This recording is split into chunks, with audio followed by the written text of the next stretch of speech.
The alien girl was behind me and said, "Please don't let them take me." The marketplace was chaos.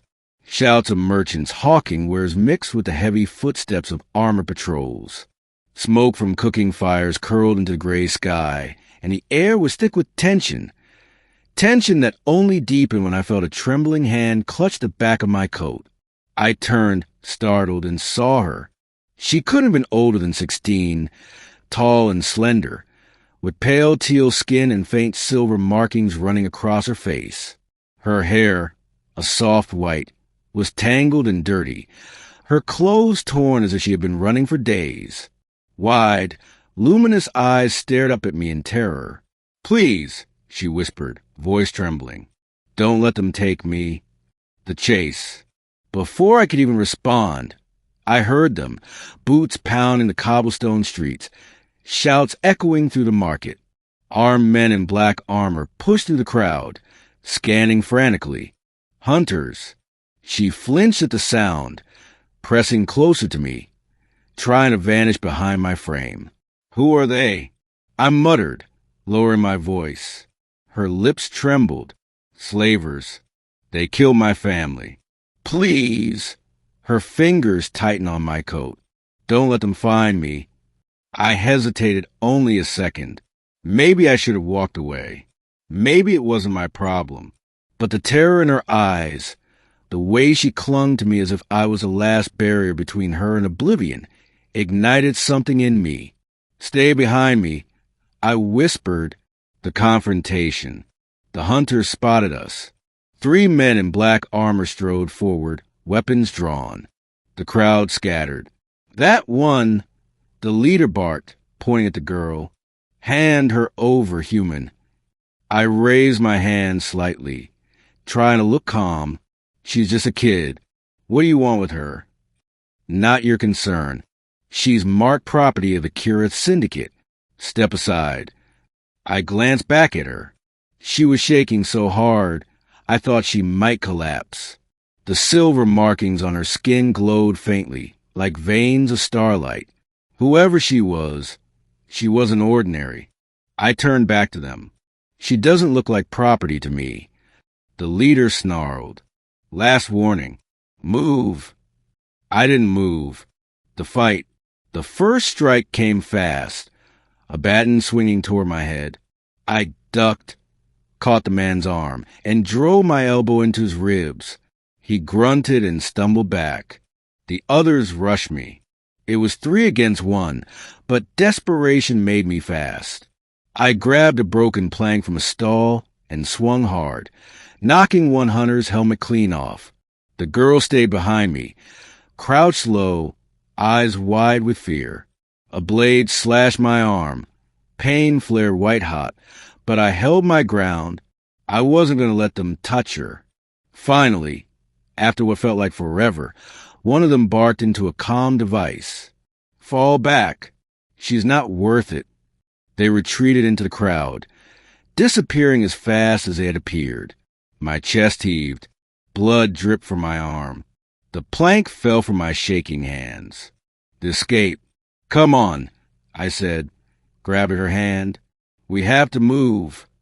She followed without question, still trembling. We weaved through back alleys, past rusted doors and abandoned stalls, until the shouts of the hunters faded behind us. When we finally stopped in the shadow of an old warehouse, she collapsed against the wall, panting. "Are you hurt?" I asked. She shook her head. "No, you? Just a scratch." I muttered, pressing the cloth to my bleeding arm. "Who are you? Why were they after you?" She hesitated, eyes darting nervously. "My name is Lyra. I ran from them. They killed my parents. They want me because of this." She touched the glowing silver markings on her face. "I carry the star key." I frowned. "The what?" "It's power," she whispered. "Old power, buried in our bloodline. They say whoever controls the key can open the gate and command the void." I didn't understand half of what she said, but I understood enough. She was valuable. Valuable enough for men to kill for. The hideout. I led her to an abandoned outpost I'd been using as shelter since leaving the army. It wasn't much, just 4 walls, a cot, and a fire pit. But it was hidden, and that was what we needed. She sat by the fire, hugging her knees. Even in the flickering light, she looked fragile, almost breakable. But there was something fierce in her eyes, too, a spark buried under all that fear. "Why help me?" she asked suddenly. I paused, surprised. "Because you asked." Her brow furrowed. "Most humans wouldn't." "I'm not most humans." A faint smile touched her lips, the first I'd seen. The bond. Over the next few days, Lyra barely spoke at first. She ate little, slept restlessly. Nightmares woke her screaming, whispering words in her language I didn't understand. Slowly, though, she began to open up. She told me about her home, a small colony destroyed when the syndicate came searching for her bloodline. She told me about the star key, how it had been passed down for generations, locked in her DNA. She didn't want it. She didn't want power. She just wanted to survive. And somehow, amid the fear and chaos, we began to trust each other. She laughed once, soft and brief, when I burned our dinner. The sound startled me, warm and bright against the cold world outside. The return of the hunters. But peace never lasts. One night, as snow drifted quietly past the windows, I heard footsteps outside the outpost. Shadows moved against the door. Then, crash, the hunters burst in. There were more of them this time. 6 men in black armor, guns drawn. "Step aside, human," the leader growled. "Last chance." Lyra clung to me, trembling. "Please," she whispered again, just like the first time, "don't let them take me." I gripped the rusted pipe I kept by the bed. Not happening. The last stand. The fight was brutal. I smashed one man's helmet with a pipe, ducked a blade, tackled another into the wall. A shot grazed my shoulder.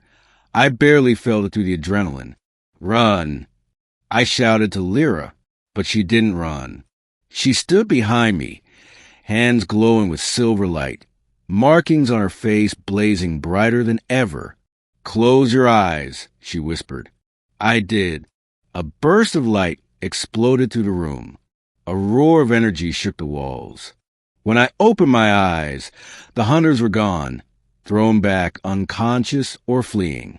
The air crackled with residual energy. Lyra collapsed, panting. You could do that the whole time?" I breathed. "Only when I must," she whispered. "It takes everything." I caught her before she hit the floor. The decision. When morning came, the snow had stopped. The world outside was quiet. Lyra sat by the fire, her silver markings dim now, almost gone. She looked at me with weary eyes. "They won't stop. They'll keep coming. If you stay with me, you'll be hunted too."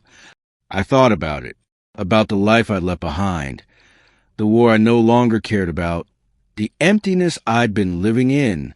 Then I looked at her, the girl who had clung to me in the market, begging for help, the girl who had trusted me with her life.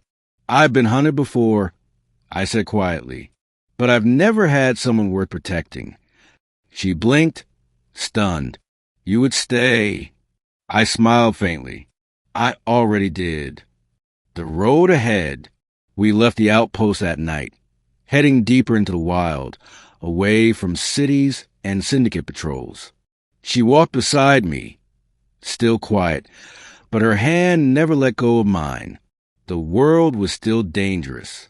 The hunters would still come. But for the first time in years, I felt like I had something to fight for. And when she looked up at me, whispering softly, "Thank you," I knew I'd never let anyone take her away. Not now. Not ever.